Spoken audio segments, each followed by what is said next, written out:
ஒரு ஜாதகருக்கு தொழில் ரொம்ப முக்கியமா பார்க்கப்படும்.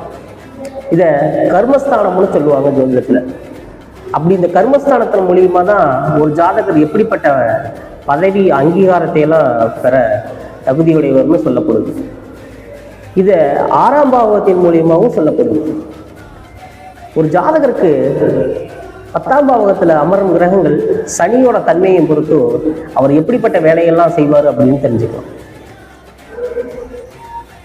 சூரியன் போய் உட்கார்ந்துருந்தா ஒரு ஜாதகத்துல 10ஆம் இடத்துல உட்கார்ந்துருந்தா அவர் எப்படிப்பட்ட தொழில் செய்யக்கூடியவரா இருப்பாரு அப்படின்னு தெரிஞ்சுக்கலாம்.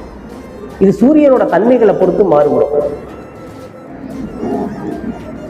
அசுபகிரகங்களின் பார்வை பிளஸ் குருவோட பார்வை இதோட தன்மையை பொறுத்து மாறுபடும். பொதுவா ஒரு ஜாதகத்துல சூரியன் போய் 10ஆம் இடத்துல உட்கார்ந்துருந்தா அவர் எப்படிப்பட்ட தன்மையில வேலையை செய்யக்கூடியவரா இருப்பாரு அப்படின்னு தெரிஞ்சுக்கலாம். ஜாதகர் அரசாங்க வழி தொடர்புடைய வேலைகளை செய்யக்கூடியவரா இருப்பார். அது நேரடியாகவும் இருக்கலாம், மறைமுகமாகவும் இருக்கலாம். ரொம்ப நுணுக்கமான வேலைகளை கை தேர்ந்து செய்யக்கூடியவரா இருப்பார்.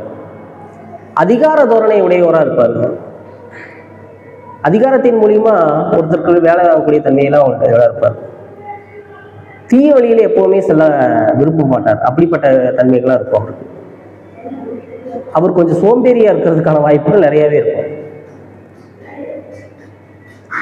எளிமையா பொருள் ஈட்டணும் அப்படிங்கிற ஒரு எண்ணங்கள் மேலோங்கி இருக்கும்.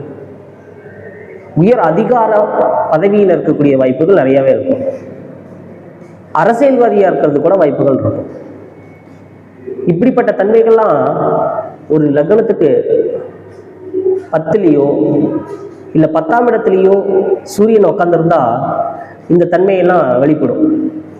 இந்த தன்மையின் மூலியமா அவர் எந்த தொழில் எப்படிப்பட்ட அமைப்புல இருக்காரு அப்படின்னு தெரிஞ்சுக்கணும்.